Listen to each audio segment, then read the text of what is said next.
So our third presentation is from who should have been our host at our face-to-face event today.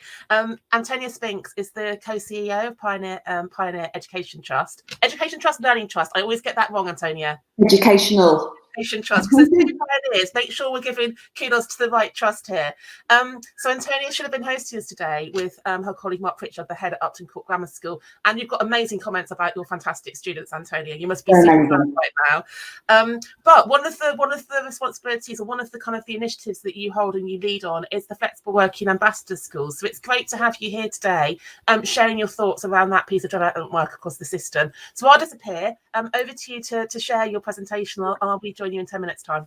That's brilliant. Thank you very much, Hannah, and thank you for inviting me to speak today. We would have loved to have been in person at Upton Court, but unfortunately not to be. So Hannah's already introduced myself. I co-lead Pioneer Educational Trust. We're a small trust in Berkshire.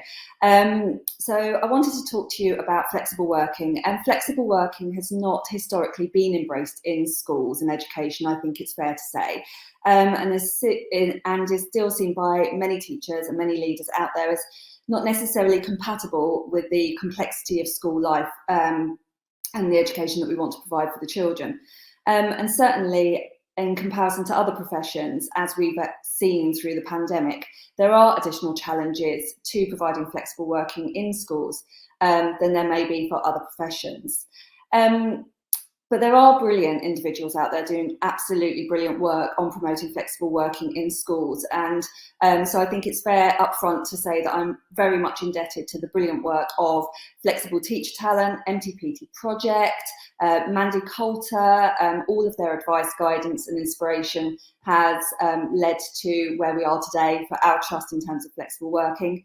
But there's also a huge amount of research out there and case studies that can demonstrate the power of this work. We've learned a huge amount ourselves from the brilliant work of Emma Turner, for example, Timewise and Huntingdon School, among many others as well. As part of their teacher recruitment and retention strategy, the Department for Education are looking to support schools in introducing flexible working. And they're doing this to help to recruit, retain and motivate teachers in order to be able to support schools to deploy their staff effectively and efficiently, to improve staff wellbeing, and it does, I've experienced it, and promote equality of opportunity and diversity in teaching. The Department for Education recognises that to attract talent in the 21st century labour market, flexible working needs to be a priority for schools.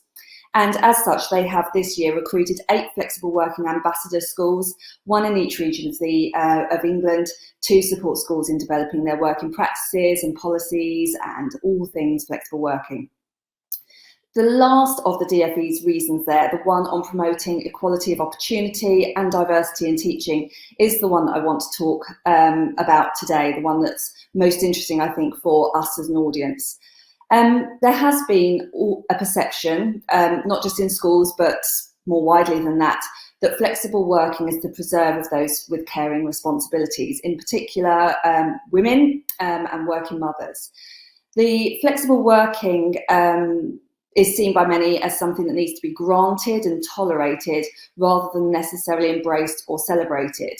And as such, this assumption or this stigma attached to flexible working has led to women not seeking career progression as an option, and has deterred men, the statistics are all out there, has deterred men from wanting to ask for flexible working for fear of how that might be perceived.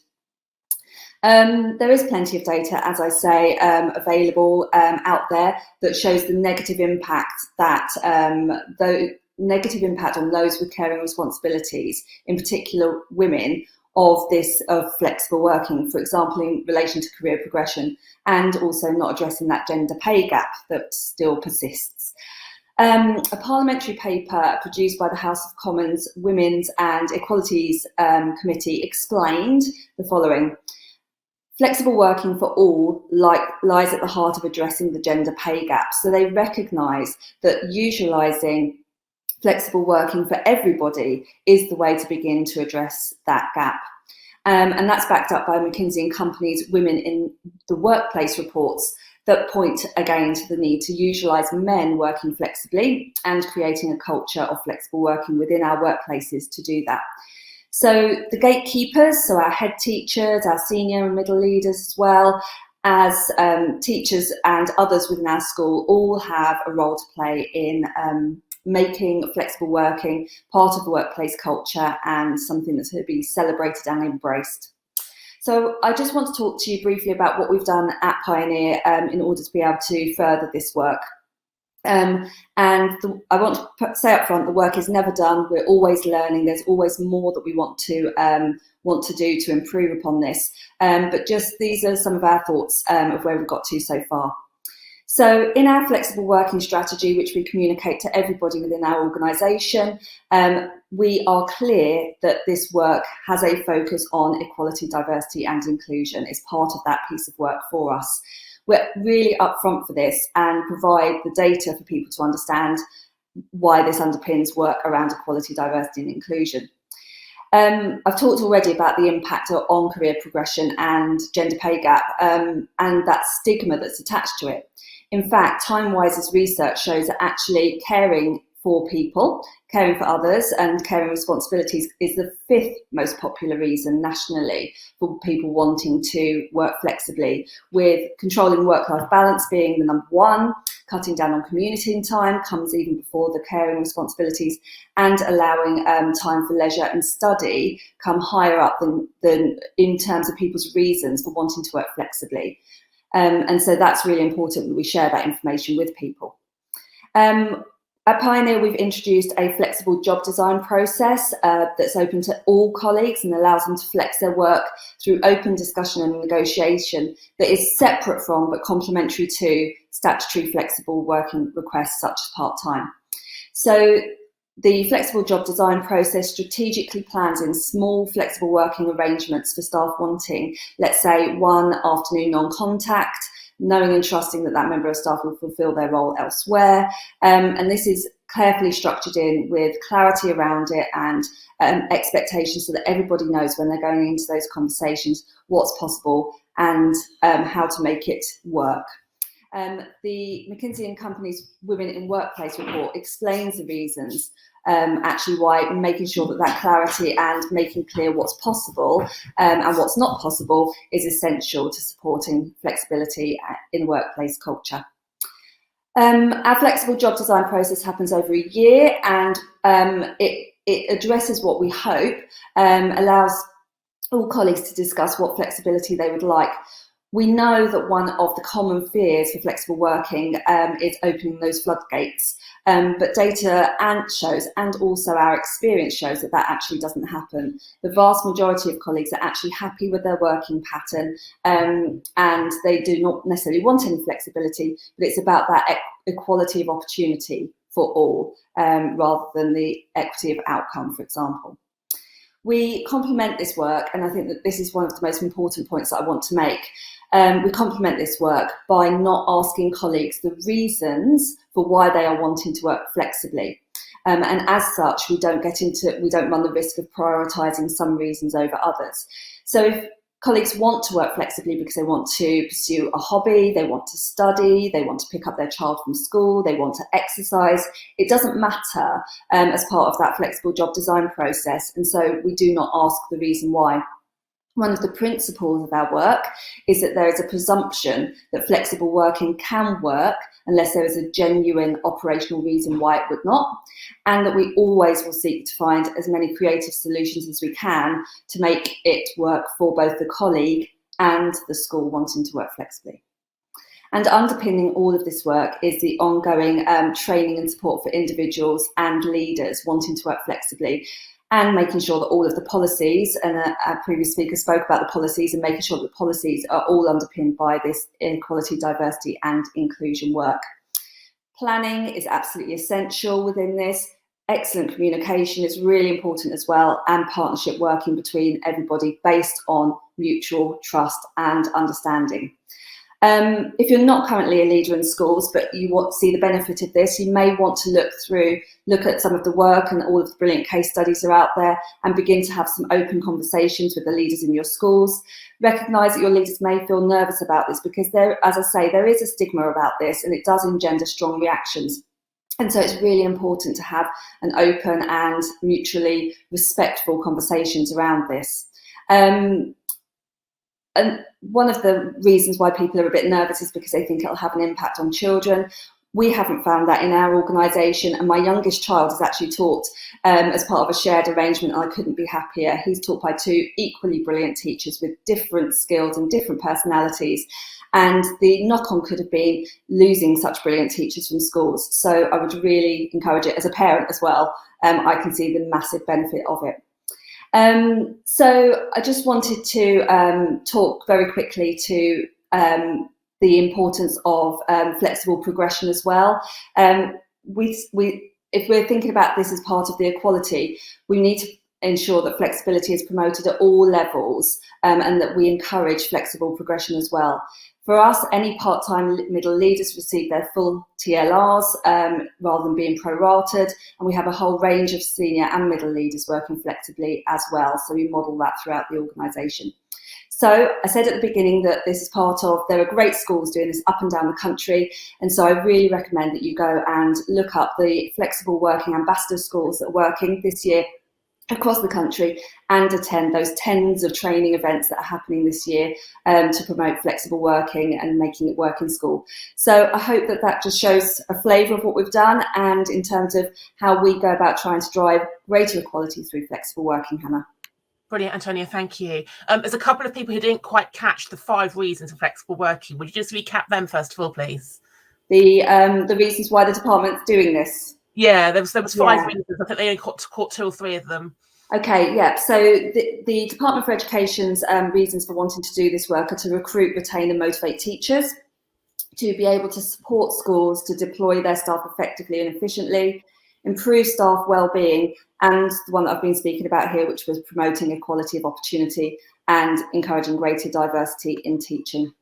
Brilliant, Antonia, thank you for recapping that. And I just want to zoom in on the destigmatisation of men working flexibly, because there is a presumption or a stereotype that it's women and women with children who want to do it. And from that Women in the Workplace report, it cites that when more men ask for and get it, it changes the whole culture. So how can we challenge that gender stereotyping about flexible working is for all of us?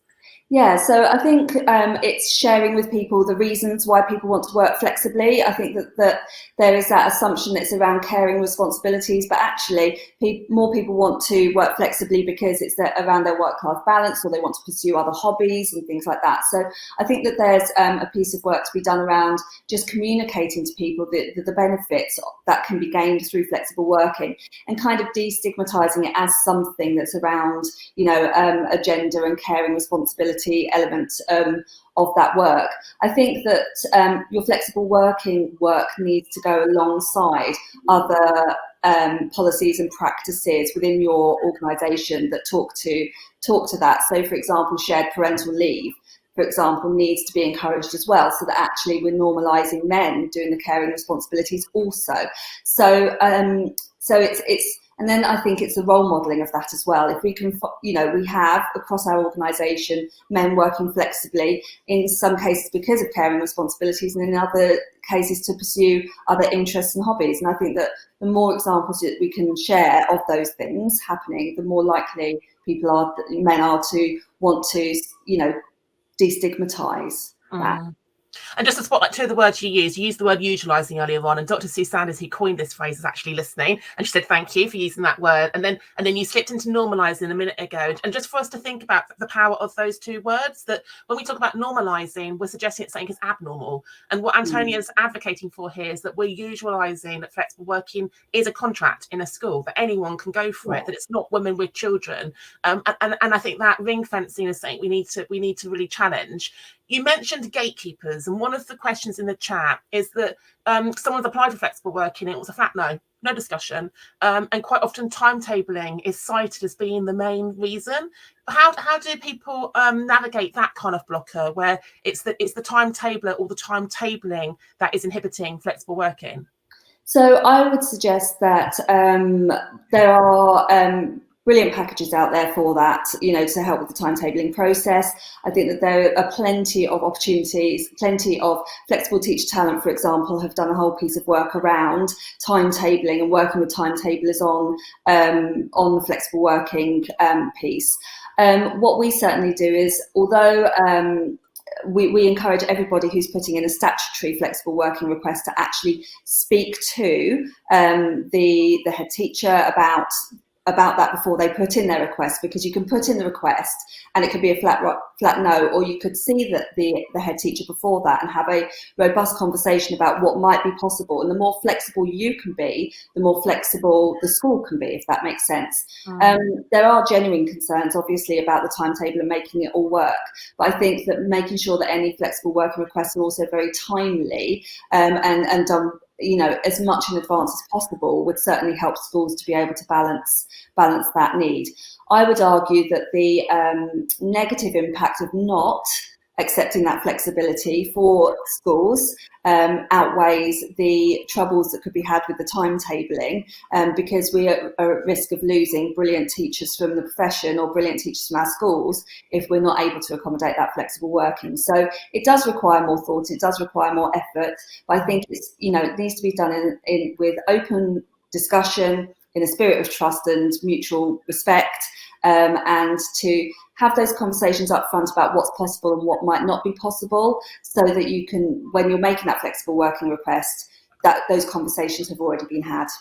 Yeah, and just want to emphasise that being flexible with the flexible request, because when I was ahead, we had a number of 0.8 and 0.6 contracts at SLT level and our middle leadership level, and everyone wanted Friday off, and we couldn't then cover duties or teaching on a Friday. So I used to meet with them in the autumn term to negotiate who was going to have what day off, because not everyone could have Friday off. So we had a rotating first choice preference for their day off. And I think we need to be flexible both ways to make it work, don't we?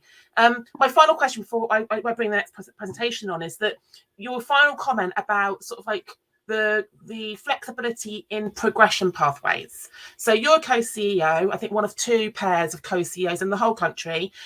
We talk about co-heads, but if we introduce co-leadership and co-working lower down the hierarchy, surely that's going to evolve over time as well and help us get more co-heads. Yeah, I couldn't agree more. I think, just pointing to the last 2 years and all the horrors that we've had to go through, as leaders in schools. I've always known through that process I've got somebody who's got my back, that we can share the workload, that we're always together. And, I know that I'm kind of going off on a slight tangent there, but yeah, I think that co-leadership is such a powerful force, and I would really recommend it and recommend that people look into it, as a way of being creative about the way in which we lead in schools and the way that we organise our work in schools. Whether it's the shared example that I gave my son's two teachers, who are just absolutely exceptional, and I couldn't be happier, all the way through to co-headship or co-CEOship. I would say that that co-leadership has so many benefits to be had, and happy to talk to anybody about that. Yeah, thank you, Antonia. And it's a recruitment tool as well as a retention tool. We can't just use flexible working to retain great talent. It's actually how to re-invite people back into the profession, or to join the profession in the first place too. Absolutely. Thank you so much, Antonia, for joining us. Lovely to have you here. Hopefully we will do face-to-face at one of your schools in the future. Go and enjoy your Saturday with the family, and I'll see you soon.